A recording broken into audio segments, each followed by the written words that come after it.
Thank you. Actually, I've come here to learn rather than to teach, because I want to learn what it takes to build a good professional army that is respected and loved by the people. This is the kind of army I want our Burmese Tamador to be, the kind of army it was meant to be when my father founded it back in the 1940s, early 1940s. Of course, to get rid of the British. But not because we didn't like the British, but because we loved freedom better. I think all of us have a right to be free. That is what human beings are made to be. We want to be free to assert our own identity, to be able to follow our conscience, and to live in a world where we are the equal of all others. The reason why I came to Sandhurst is to find out what leadership means in military terms as well as in human terms, because you cannot get away from the fact that soldiers are human beings as well.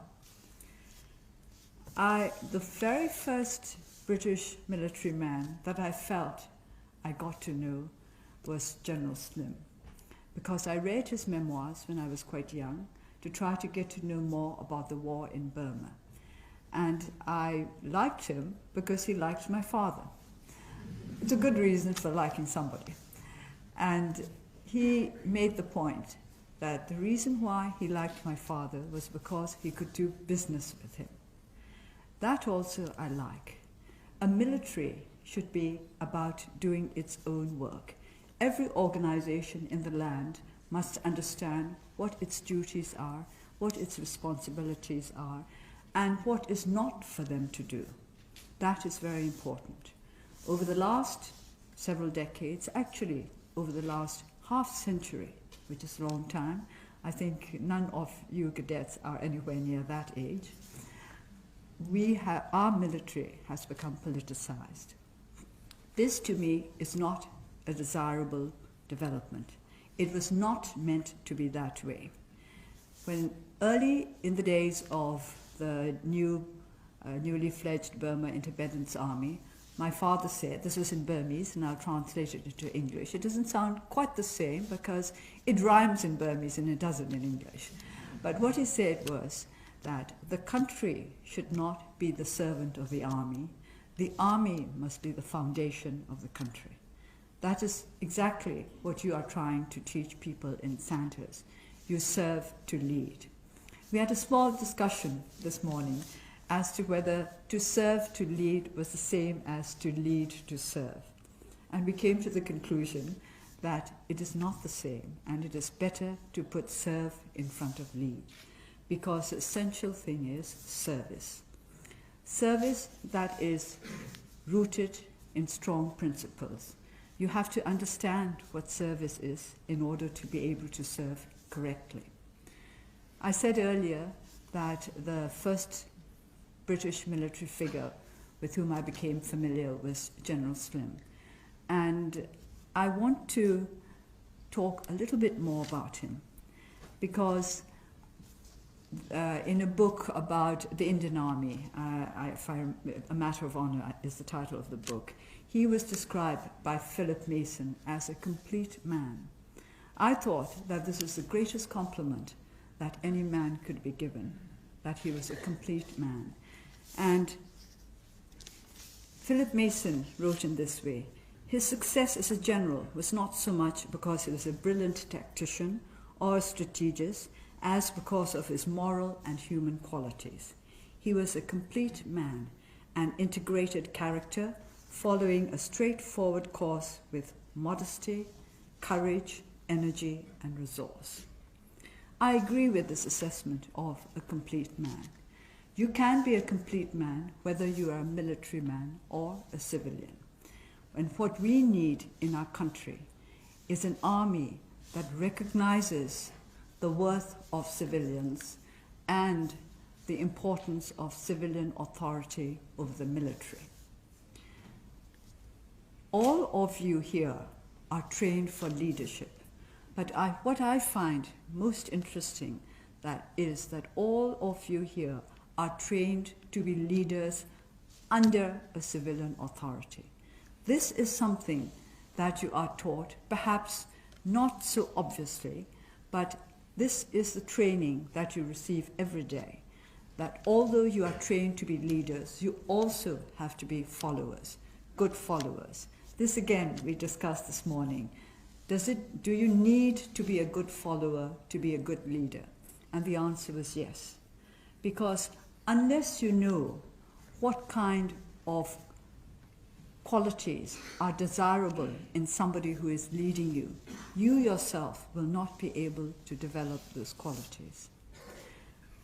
Leadership ultimately is about making the right decisions at the right time.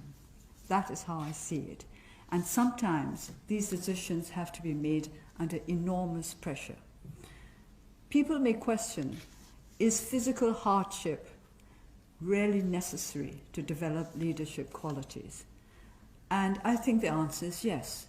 Not because there is virtue in physical suffering itself, in physical hardship itself, but because you have to be trained to develop what has been described as grace under pressure. Even under circumstances when you are under the greatest pressure, you must be able to keep a mind that is cool enough and quiet enough to be able to make the right decisions. The decision of somebody who is in a position of leadership can be crucial for all the followers. It can be a matter of life and death, not just for the one who makes the decision, but all those who are influenced by whatever decision he or she decides to make. So leadership is about the mind. This is why I agree with Philip Mason when he said that it was because of his moral and human qualities that General Slim was a great general. In other words, a great leader, a leader of man, a man who inspired confidence and trust.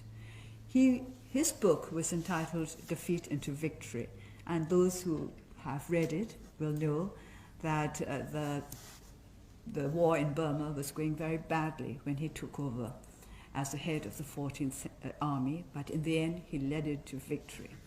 And that, I think, is what we are trying to achieve in every part of the world, to turn defeat into victory. Defeat comes in many guises. It can come in political guise, in military guise, in economic guise. Defeat is something that we all have to learn to cope with. But we have to learn to turn it into victory without in any way compromising our own integrity. Victory at any price is not what a good leader strives for. Victory with his honor or her honor, as well as the honor of those who have trusted her or trusted him, intact. So leadership for me means service in the sense of always putting one's followers ahead of one, in front of one. They are the ones who really matter, not you yourself, who may be in a position of leadership, but whose worth will be decided only by what he or she manages to achieve for those who have accepted his or her leadership. I do not quite know whether all of you feel the same as I do about the necessary leadership qualities of our world, of which the army is only a part. Military men do not make up the whole world. Armies do not make up the whole world. They are just part of our world. And whether you like it or not, they are an essential part of our world. I myself have a great affection for the army. This has exposed me to much criticism, especially after decades of suffering under military dictatorship. Our people and those who support the movement of democracy are sometimes upset when I say that I have great affection for our army and also great hopes for it. But it is right that we should have respect and affection for an institution that is intended to be selfless. Selfless, I believe, is the core word for